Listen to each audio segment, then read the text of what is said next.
familias muy débiles, pero encontraron miel en aquel lugar.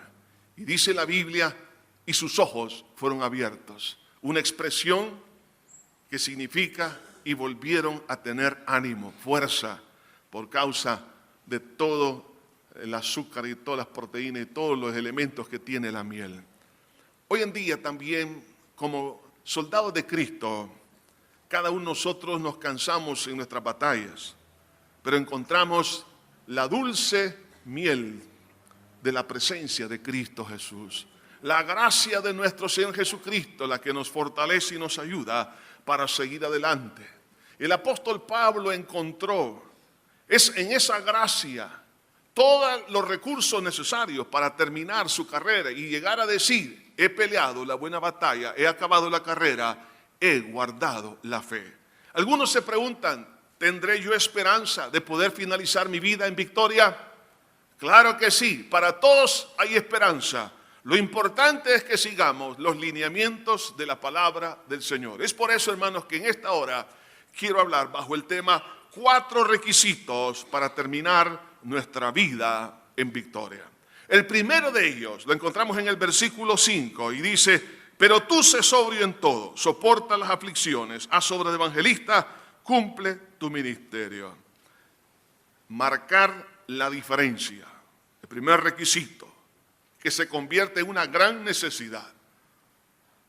Hoy más que nunca tenemos que aprender a diferenciarnos, como fue el caso de Daniel y sus 3 compañeros hebreos, que al llegar a Babilonia, ellos se diferenciaron desde el momento en que ellos propusieron en su corazón no contaminarse con la porción de la comida del rey. Eso los llevó a los niveles de éxito que ellos jamás habían soñado. Si queremos terminar nuestra carrera, nuestra vida cristiana en victoria, necesito hoy en día marcar la diferencia. En primer lugar, por medio de líderes cualificados, de creyentes cualificados. Por eso que en este versículo 5 menciona aquí algunas características importantes: pero tú sé sobrio en todo. En otras palabras, no dejarse embaucar por enseñanzas de hombre, porque en los versículos anteriores habla que no sufrirán la sana doctrina. Por eso le dice: sé sobrio en todo. En otras palabras, no permitas que el error gane ventaja en tu mente. Aunque muchos van a ser confundidos, tú no lo hagas. Debes de aprender a diferenciarte de la falsa doctrina. No solo eso, sino que le dice: sufre penalidades. Eso significa resistencia en la adversidad. Se necesita calidad de hombres y de mujeres cristianos que aprendan a soportar, a sufrir, a permanecer fieles a pesar de la prueba que hay sobre su vida. Pero también haz obra de evangelista. Eso significa ganar almas como fin primario y último de nuestra vida. El hecho de que estemos bajo fuego de prueba no significa que no vamos a cumplir ese ministerio y esa vocación, el privilegio de ganar almas. Tenemos que hacerlo a pesar de, y además llevar su vocación ministerial a su máxima expresión, porque dice: cumple tu ministerio. Todos tenemos un talento, una vocación que desarrollar. Es aquí entonces donde tengo que decirle: Señor, yo quiero aprender a marcar la diferencia. La diferencia se va a marcar, en primer lugar, mantenerme fiel a la verdad y no dejar que otras corrientes dominen mi pensamiento. Resistir la adversidad, no claudicar, no rendirme. Ganar almas a pesar de, y llevar la vocación ministerial a su máxima expresión. Ese talento tenemos que avivarlo para que cumpla el propósito por el cual Dios lo dio a cada uno de nosotros. Entonces, Pablo marcó esa diferencia y ahora le habla a su discípulo Timoteo, estando él en la cárcel. No sabemos cuántos días después él tenía que morir, pero ya lo sabía por el Espíritu de Dios que le faltaba poco tiempo. Pero también quería que el marcar la diferencia fuera a través de una generación de relevo. No solamente la calidad, sino que se levantaran muchos hombres y mujeres con esta misma calidad. Por eso dice el versículo 6, pero tú sé sobrio en todo, dice, soporta las aflicciones, haz obra evangelista, cumple tu ministerio, porque yo ya estoy para ser sacrificado. La transitoriedad de los mentores es una realidad. De ahí que entonces la importancia de darle continuidad a la predicación de la palabra para que se mantenga el ritmo creciente del plan de Dios. Entonces, para marcar la diferencia, no solamente se hace a través de una persona, sino de un equipo presente y también que sirva de relevo en el futuro. Entonces, lo que necesita nuestro país y las naciones enteras es que existan esas antorchas, esos hombres y esas mujeres que ardan con la pasión de Cristo, por el amor a Cristo y a su santa palabra, y que no claudiquen y se mantengan firmes, a pesar que algunos van a empezar a marchar a la patria celestial. Lo importante es que la iglesia avance. Ese es entonces el primer requisito para determinar nuestra victoria al final de nuestro día, es marcar la diferencia hoy, no mañana, ahora. En segundo lugar, segundo requisito, es enfrentar la muerte en victoria. Es un tema que muchas veces no queremos tocar. ¿Cuándo fue la última vez que habló con su esposa y su esposo y habló de la muerte? No. Hablaron de paseos, hablaron de compra de esto y lo demás. Hablan de otras cosas, pero muy pocos tocan el tema de la muerte. Pero sabemos lo que dice la Biblia. Está establecido que el hombre muera una sola vez y luego el juicio. La muerte tarde o temprano nos va a llegar. Pero lo importante es enfrentarla de una manera victoriosa. Y por lo menos vemos aquí dos, hermanos, razones o dos principios importantes para poderla enfrentar. En primer lugar, al haber ofrendado la vida a los propósitos de Dios. Si voy a enfrentar la muerte, la tengo que enfrentar antes a través de ofrendar mi vida a los propósitos de Dios, es decir, los planes de Dios. No mis planes egoístas o los planes de otra persona, no, acomodarme al plan de Dios. Pregunto, ¿estoy viviendo yo en este momento los propósitos, los planes de Dios, o estoy viviendo mi propia vida como a mí se me antoja? Les quiero decir esto, y esto es muy serio. Todos los años vemos aquí hermanos que parten a la presencia de Dios. Cada mes estamos en los cementerios, en los velorios. La pregunta es, ¿cuándo nos va a tocar a nosotros? Algunos piensan que, como aquel rico que encontramos en la palabra de Dios, que decía, ahora alma, gózate, mira todo lo que has acumulado. Y una voz le dijo, necio, ¿qué harás con todo lo que has acumulado? Este día vienen a pedir tu alma. ¿De qué sirve el mantener cierto, digamos, apariencia de éxito cuando la vida terminará en fracaso? Entonces, nosotros necesitamos comprender que si hemos sido salvos por Cristo Jesús, mi vida ya no me pertenece porque he sido comprado a precio de sangre. Por lo tanto, tengo que ofrendar mi vida al Señor. Cuando Pablo usa esta expresión, porque yo ya estoy para ser sacrificado, él está hablando dentro del contexto de las ofrendas del Antiguo Testamento. En el griego se comprende en cuanto a ese sacrificio que termina con lo que se conoce como libación. Y esto lo pueden leer en Números capítulo 15. Que la libación era el derramamiento de vino o de agua al final del sacrificio. Entonces ahora Pablo, tomando esa figura, dice ahora, mi vida la estoy ofrendando como libación, como la terminación de una ofrenda sacrificada a lo largo de mi vida. Entonces vemos cómo Pablo comprendió en el momento de su conversión y Dios se abrió el entendimiento que su vida tenía que ser puesta como una ofrenda. El problema nuestro es que Dios nos ha perdonado, nos ha salvado, pero no ponemos nuestra vida como ofrenda para que Dios haga de ella lo que Él quiere. Por eso Pablo, al poner esa vida como ofrenda, llegó a decir, para mí el vivir es Cristo y el morir es ganancia. La muerte no puede ser ganancia si primero no vivo para Cristo. Para mí el vivir es Cristo y el morir es ganancia. En Romanos 12, versículo 2, Pablo dice, os ruego por las misericordias de Dios que presentéis vuestros cuerpos en sacrificio vivo, santo y agradable a Dios, que es vuestro culto racional, que es Oiga bien, es vuestro culto racional, decir inteligente. ¿Por qué? Porque el ofrendar nuestra vida, nuestro cuerpo, todo nuestro ser al servicio de Dios, no solamente nos prepara para tener victoria en el presente, sino el día que nos toque enfrentarnos a la muerte. Pero también esa vida del apóstol Pablo como una ofrenda progresiva que llegó hasta el fin de sus días, nos habla aquí también de la entrega de la vida y los sufrimientos. Él no lo veía como una tortura, como algo negativo, sino lo veía con satisfacción, porque lo había puesto al servicio de Dios. Por eso que en Filipenses en el capítulo 1, versículo 21, dice: porque para mí el vivir es Cristo y el morir es ganancia.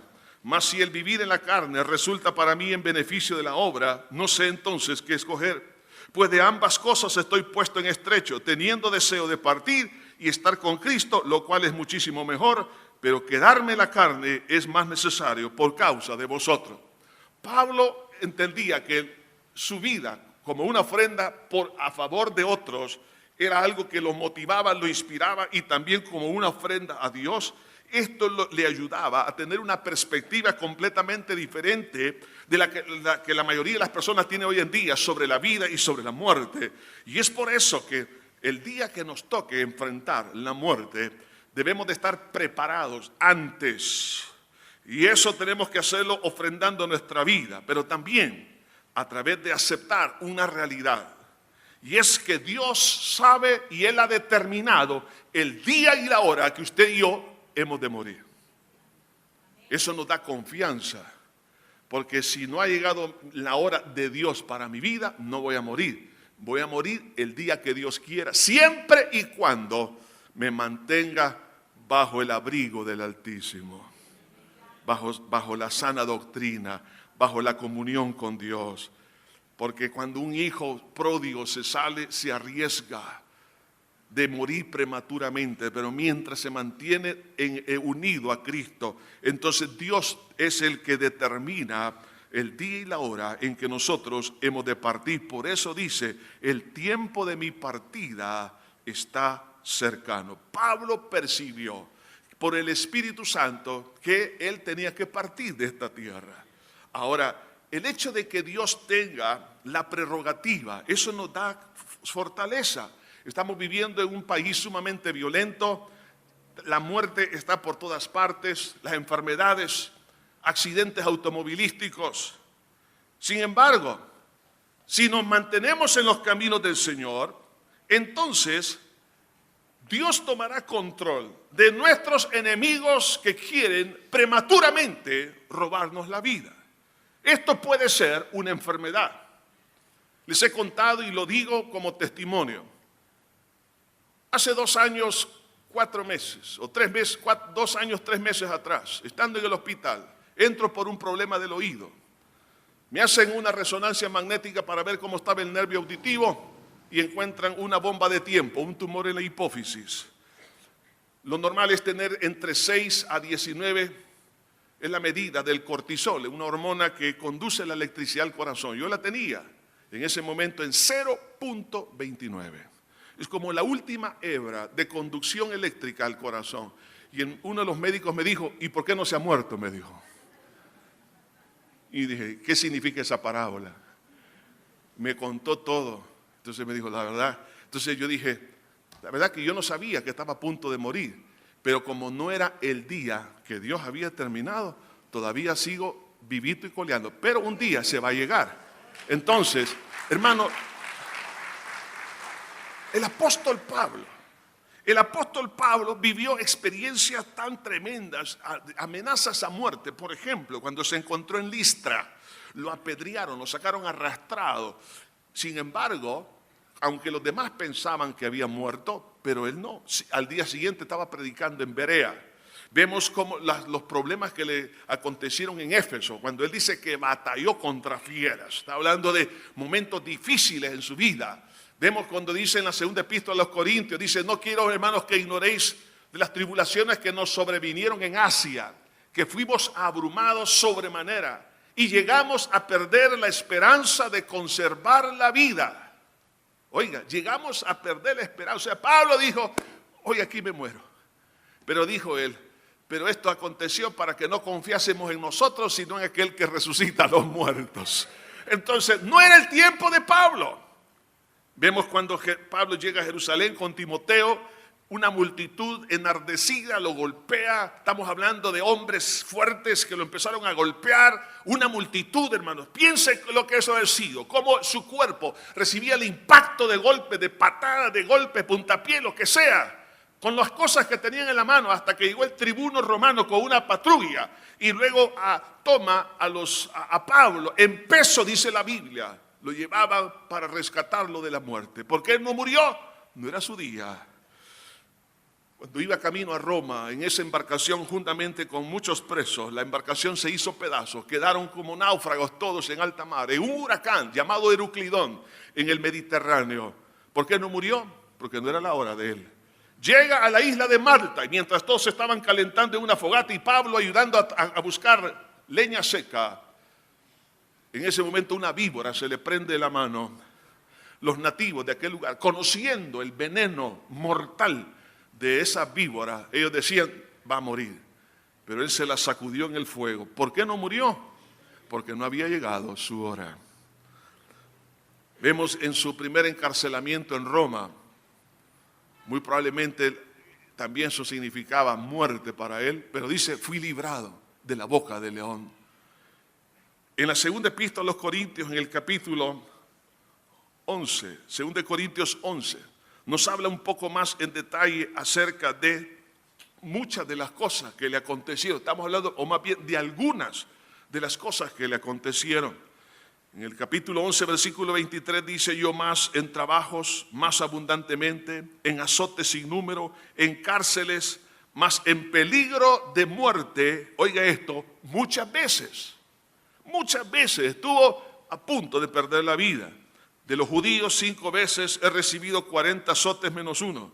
3 veces he sido azotado con vara. 1 vez apedreado. 3 veces he padecido naufragio. 1 noche y 1 día estando como náufrago en alta mar. En camino muchas veces de peligro de ríos, peligro de ladrones, peligro de los de mi nación, peligro de los gentiles, peligros en la ciudad, peligros en el desierto, peligros en el mar, peligros entre falsos hermanos, en trabajos y en fatigas y en muchos desvelos, en hambre, en sed y en muchos ayunos, en frío y en desnudez. ¿Por qué Pablo no murió? A pesar que le faltó la comida. Habían traidores a su lado, de su misma nación y también de los gentiles, falsos hermanos, gente que quiso en un momento dado privarle de la vida. ¿Por qué no murió? Porque no había llegado su hora. Eso mismo aconteció sobre todo en la vida de nuestro Señor Jesucristo. Y vemos a través de los evangelios cómo la soberanía y la providencia de Dios guardando al Señor Jesús de una muerte prematura. En Juan capítulo 7, versículo 30, dice la palabra, Juan capítulo 7, versículo 30. Entonces procuraban prenderle, pero ninguno le echó mano porque aún no había llegado su hora. ¿Por qué no lo prendieron? No había llegado su hora. Dios ha determinado las circunstancias que un día, hermanos, nos han de atrapar, otras no. Que nos pueden conducir a la muerte y aunque otras tienen el poder de llevarnos a la muerte, pero no van a fructificar, porque Dios ha determinado que ese no es el día. En el capítulo 8, versículo 20 dice, estas palabras habló Jesús en el lugar de las ofrendas, enseñando en el templo, y nadie le prendió, porque aún no había llegado su hora. No había llegado su hora, por eso no le prendieron. Vemos en el capítulo siempre 8, pero en el versículo 59.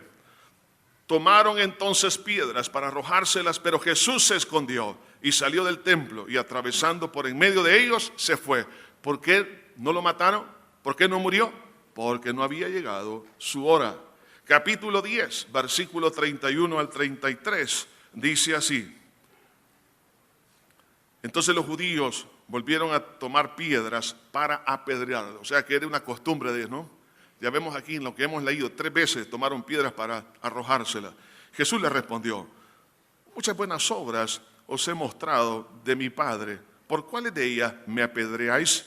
Le respondieron los judíos diciendo: por buenas obras no te apedreamos, sino por la blasfemia, porque tú siendo hombre te haces Dios. Versículo 39. Procuraron otra vez prenderle, pero él se escapó de sus manos. ¿Cuántos de los que están aquí se han escapado de la muerte de un accidente? A lo mejor su vehículo quedó totalmente destrozado.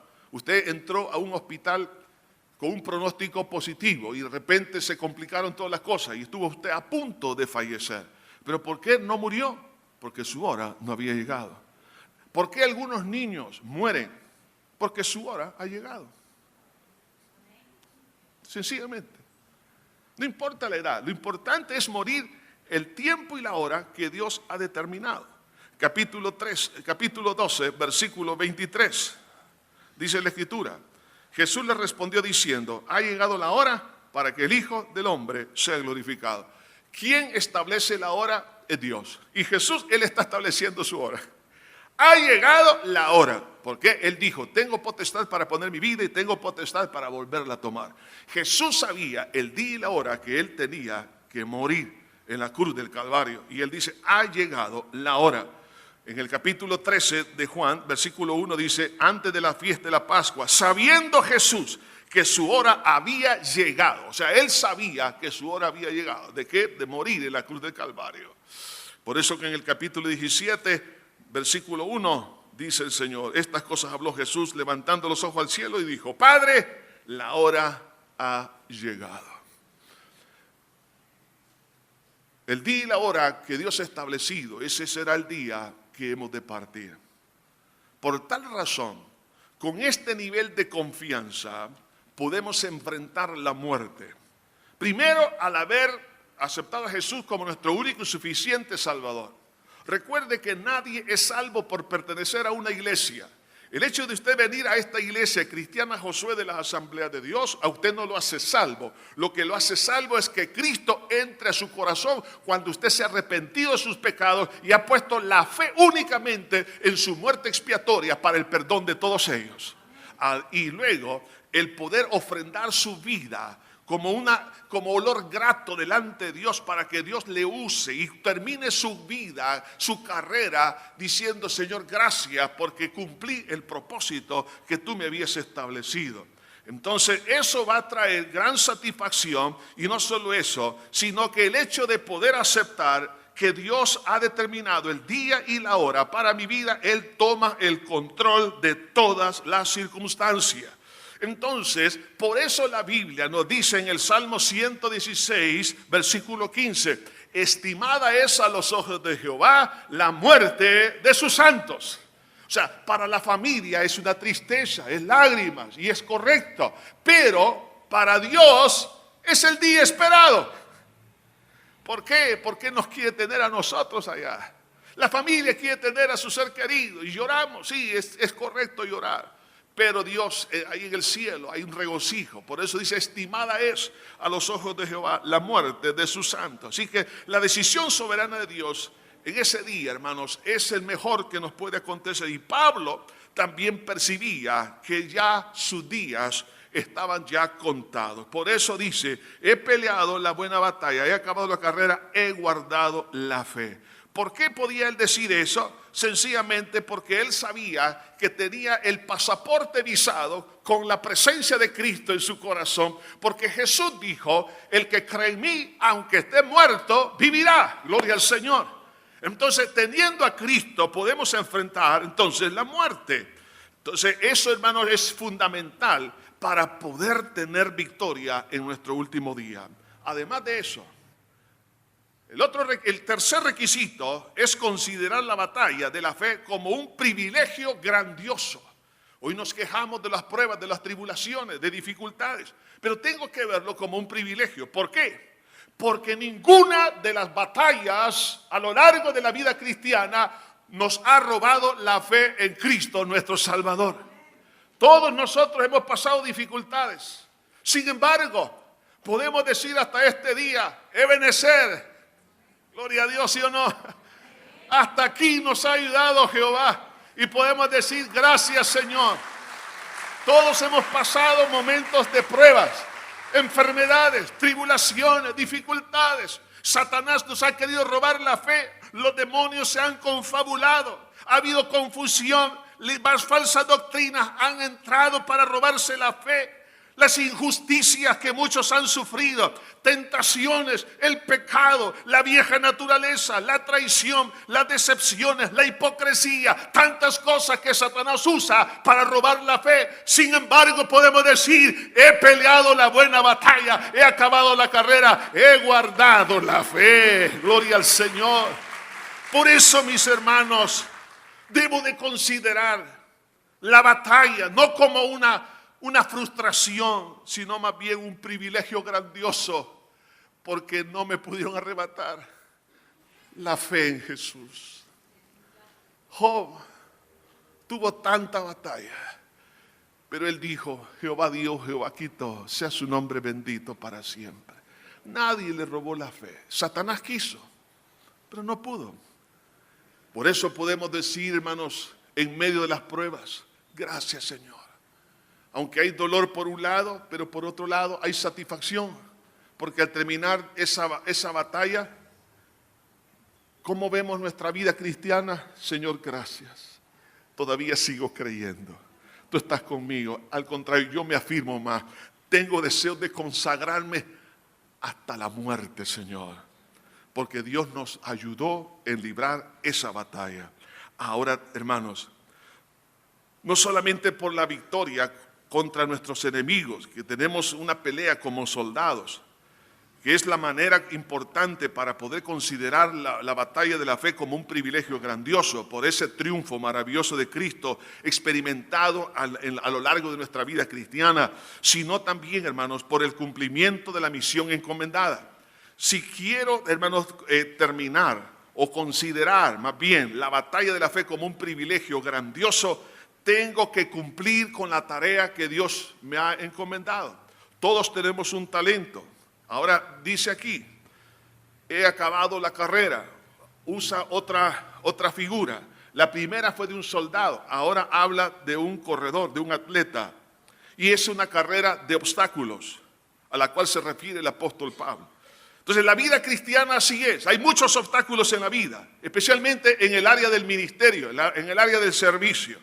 Entonces yo tengo que considerar esa parte para poder cumplir con lo que Dios quiso que yo realizase en esta tierra. La Biblia dice en la epístola a los Efesios que las cosas que Dios preparó de antemano para que anduviésemos en ellas. O sea, Señor, yo quiero cumplir con el propósito, con la misión que tú determinaste antes de la fundación del mundo, antes que yo naciera. Tú me habías ya delegado una función, una tarea. Eso quiero cumplir. Está bien, forme una familia. Los jóvenes saquen sus carreras, hagan negocios, hagan lo que quieran. Pero eso solamente son insumos para poder cumplir la misión que Dios nos ha dado. Lo importante es cumplir esa misión. Hermanos, no es hacer las cosas que el mundo hace. Usted y yo somos creados en Cristo Jesús para obras grandes, mayores cosas que esta, dijo el Señor, haréis. Entonces yo tengo que esforzarme en cumplir esa misión encomendada, pero para poder cumplirla se requiere de un esfuerzo. Decía el apóstol Pablo en la primera epístola a los Corintios, en el capítulo 9, en el versículo 24, dice así: ¿no sabéis que los que corren en el estadio, todos a la verdad corren, pero uno solo lleva el premio? Corred de tal manera que lo obtengáis.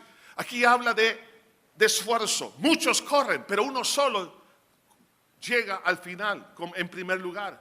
Corred de tal manera que lo obtengáis. Me habla de esfuerzo. El servicio cristiano, cumplir la misión de Dios, se requiere de esfuerzo. El servicio no es para los perezosos. No es para los que quieren tener una vida cómoda, es decir, en el sentido de no hacer nada. La pereza no es parte de los valores o los principios bíblicos. Eso es un antivalor, eso es algo, hermano, es pecado. Por tal razón, nosotros debemos de esforzarnos. en lo que hacemos para Cristo y en el beneficio de los demás. Pero también se requiere que todo lo que usted y yo hagamos en el servicio de Dios, lo hagamos para la gloria de nuestro Señor. En 1 Corintios capítulo 10, versículo 32, dice aquí la palabra del Señor. Versículo 31, perdón.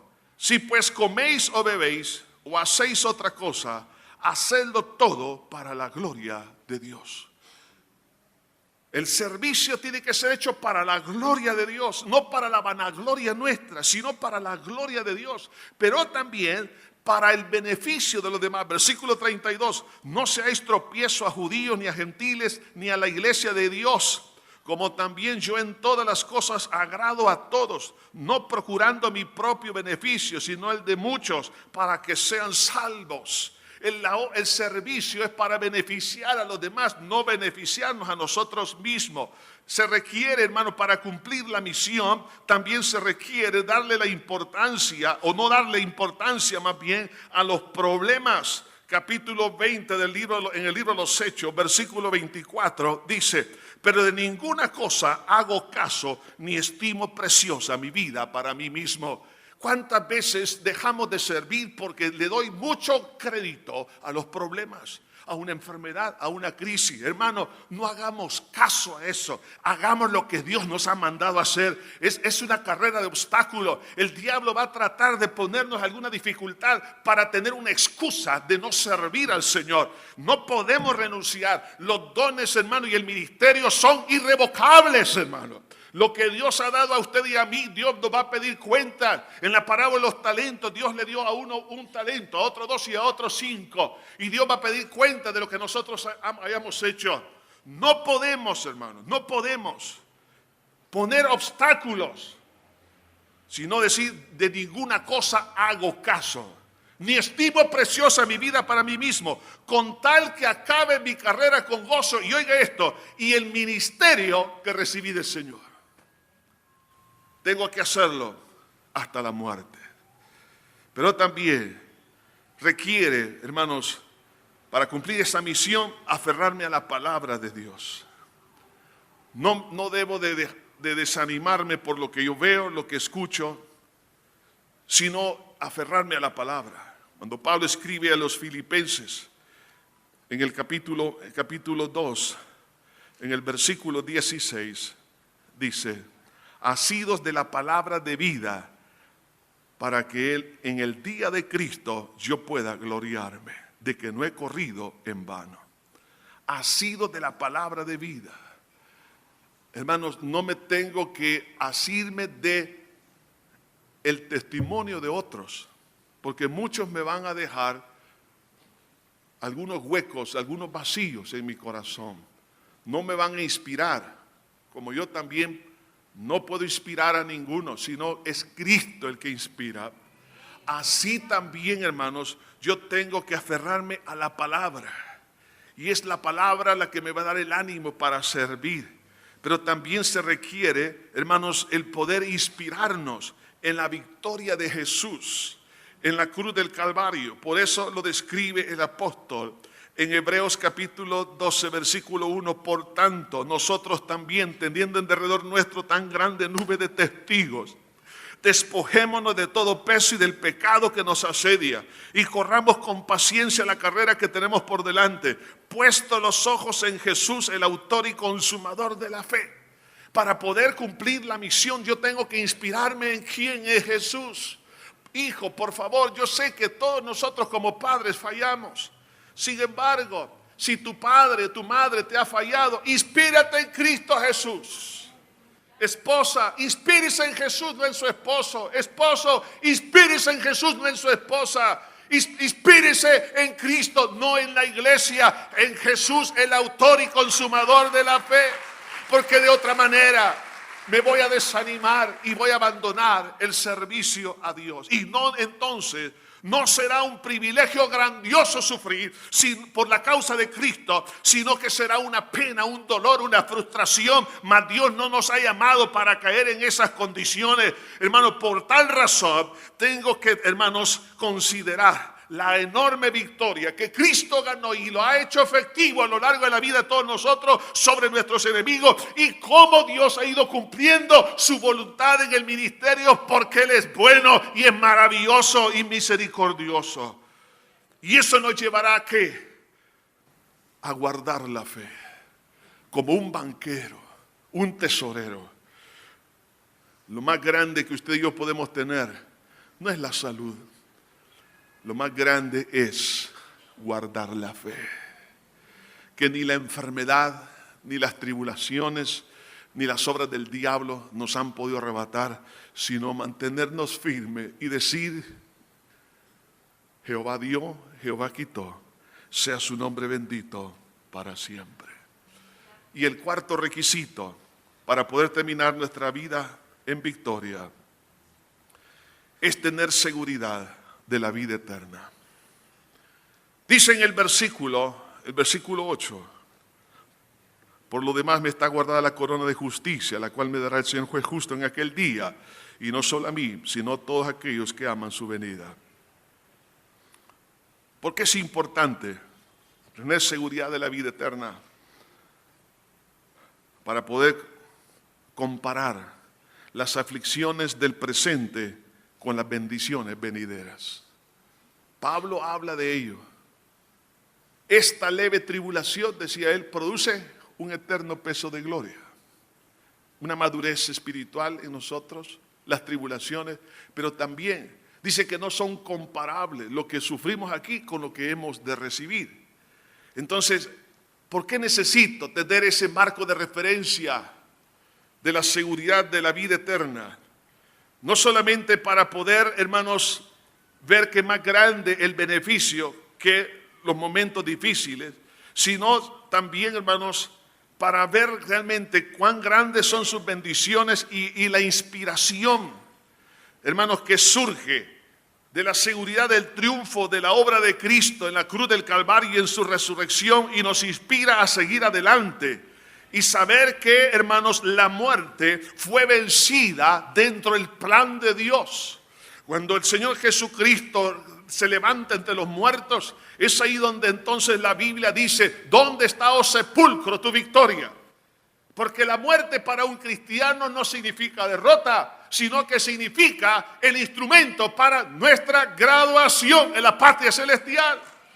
No es para pérdida. Por eso Pablo decía: para mí el vivir es Cristo y el morir es ganancia. Y Pablo se encontraba en una cisterna, en la mazmorra, con una alimentación miserable, limitadísima, una cárcel asquerosa, lo más seguro, con ratas, con cucarachas, alacranes, un príncipe de Dios, pero que nada de eso le robó su confianza en Cristo. Esos son verdaderos generales de la fe. Entonces él dice: por lo demás me está guardada la corona de justicia. Las coronas eran lo que veían los atletas como su máxima recompensa por su esfuerzo, además de otros beneficios que serían conmemorados en la historia y después de la muerte, en los pasillos de la fama de los grandes atletas griegos. Habían algunas canciones que se hacían en nombre de ellos y otros beneficios económicos. Sin embargo, Pablo no está viendo eso, él está viendo una corona, pero habla de una corona, dice, de justicia. ¿A qué se refiere el apóstol Pablo? ¿Qué es lo que él veía en el futuro? Él veía el cumplimiento total de lo que ya había empezado a experimentar, la justificación por la fe. En Romanos 5:1 dice la Escritura: justificados pues por la fe, tenemos paz para con Dios. Usted y yo hemos nacido en pecado. El día que el Señor nos salvó, ese día fuimos justificados. Y el término justificación significa declarar inocente. Pero ¿cómo puede ser declarado alguien inocente siendo culpable? Ya que todos nacimos en pecado, por ende todos somos culpables. He aquí entonces la maravilla de Dios, que cuando Dios nos perdona por la fe en la sangre de Cristo, Dios borra todo, hermano, nuestro pasado, de tal manera que somos inocentes o justificados posicionalmente delante de Dios, y Dios me ve como que si nunca hubiese cometido un pecado. Eso se llama justificación. Y aparte de, me fue imputada su inocencia. Es demasiado grande esto, ¿no? Pablo lo vivió. Empezó a disfrutar esa corona, los inicios de esa corona. Pero luego el impacto que eso crea en el alma. Porque hay una hermana del pecado que se llama la culpa. Y cuando se peca, surge la acusación. Pero cuando la persona recibe la justificación, entonces se cumple lo que dice la Biblia en Romanos 8:1. Ahora pues, ninguna condenación hay para los que están en Cristo Jesús. El impacto en la conciencia es que aunque alguien ha derramado sangre o ha sido el autor intelectual para que otros mueran, otros han cometido fechorías, injusticias, algunos se han convertido en ladrones, muchas mujeres han abortado. Hombre, bueno, ¿para qué seguir mencionando lista enorme de pecados? Algunos han llegado a lo más bajo. Pero en el momento que le piden perdón a Jesús y por la fe en su sangre reciben el perdón, en ese instante son justificados. Entonces su conciencia, hermanos, Dios le dice así: shh, silencio, calla, porque yo ya lo justifiqué. Deja dormir tranquilo a mi hija, a mi hijo, porque ya no hay condenación para los que están en Cristo Jesús. Y el diablo que nos viene a acusar le dice: shh, calla, Satanás. ¿Quién acusará a los escogidos de Dios? Dios es el que justifica, dice la palabra. Entonces, hermano, esa vivencia de Pablo en su vida, cómo la justicia transformó su pensamiento, ordenó sus ideas, sus emociones, transformó todo su ser. Pero él veía algo más. Y él me dará, hablando en el futuro, la corona de justicia. ¿Por qué? Porque la Biblia dice en 1 de Juan, capítulo 3, versículo 2, ahora dice: somos hijos de Dios, pero aún no se ha manifestado lo que hemos de ser, pero cuando Él se manifieste seremos semejantes a Él.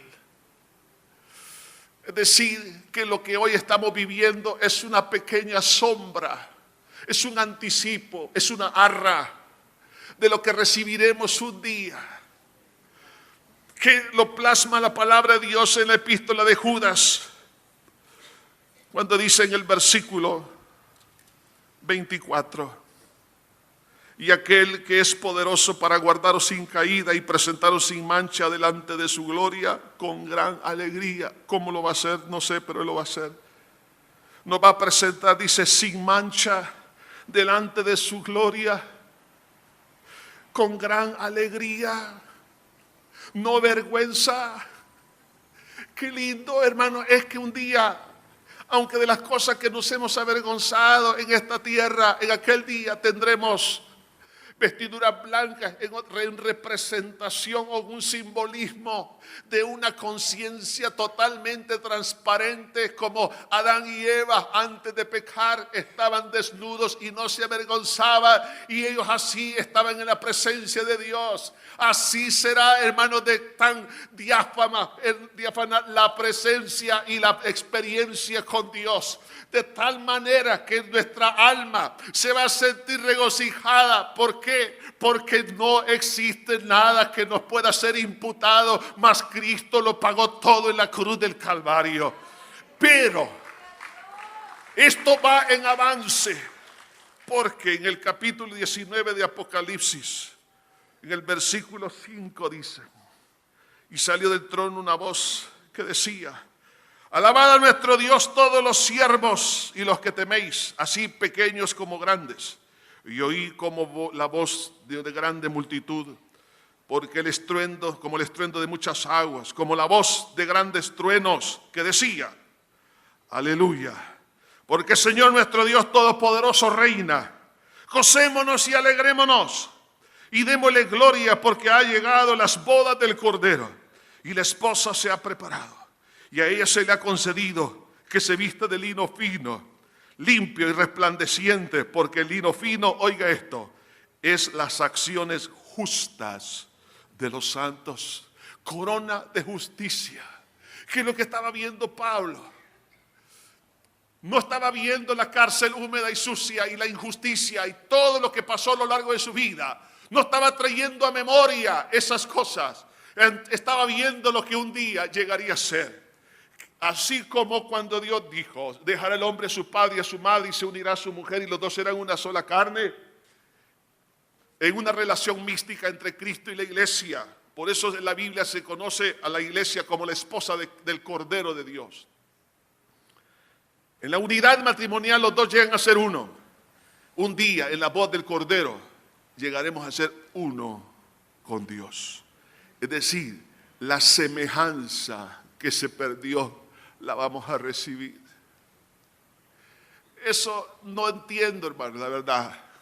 ¿Hasta dónde llega eso? Solo sé por la palabra un poquito que será la investidura de toda la gloria y la gracia y de muchas cosas que Dios nos va a restaurar de lo que perdió Adán. Nosotros lo vamos a recuperar. Hermanos, llegaremos a ser, hermanos, brillantes, inteligentes, capaces de todo, con conocimiento ilimitado. Hermanos, y sobre todo tendremos el carácter de Cristo en todo su esplendor. Entonces Pablo, cuando veía la corona de justicia, la cual me dará, en otras palabras, no estaba viendo una corona física, estaba viendo la gloria de Dios como una corona sobre su vida. ¿Qué más puedo pedir? No puedo pedir nada. Eso es lo que Dios tiene para usted y para mí. No vale la pena perderse ese momento por las bagatelas, las miserias, la comida de cerdos de esta tierra. Dios es bueno. Dios sabe cuáles son las batallas. Hermanos, terminemos nuestra carrera marcando la diferencia, enfrentando la muerte en victoria. Aceptar que la batalla de la fe es un privilegio, no una crisis, y tener seguridad de la vida eterna y lo que ello conlleva me llevará hasta el final. Buen Padre, te doy gracias por tus misericordias. Te doy gracias, Jesús. Te pido que nos perdones. Perdóname a mí, perdona a tu pueblo, perdona a la nación, todo, Señor. Que no hemos visto, no hemos considerado la grandeza. Y nos quejamos por las pequeñeces. Perdónanos, papá. ¿Cómo puedo abandonar a aquel que murió y resucitó por mí? Jehová dio, Jehová quitó. Oh Señor, te alabo y te bendigo. Te amo, Jesús. Oh, gracias, Señor. Espíritu de Dios, fluye, Señor. Estimado amigo, ahí donde está, usted necesita ponerse a cuenta con Dios. Ahí donde está, repita conmigo esta oración de fe. Padre eterno que estás en los cielos, me arrepiento de todo corazón, de todos mis pecados. Límpiame con tu sangre. Perdóname, Señor, por haber pecado contra ti, el haber hecho lo malo delante de tus ojos. Soy pecador, no lo oculto. Límpiame, Señor. Pero por la fe en tu sangre recibo el perdón. Y creo que tú resucitaste para mi justificación.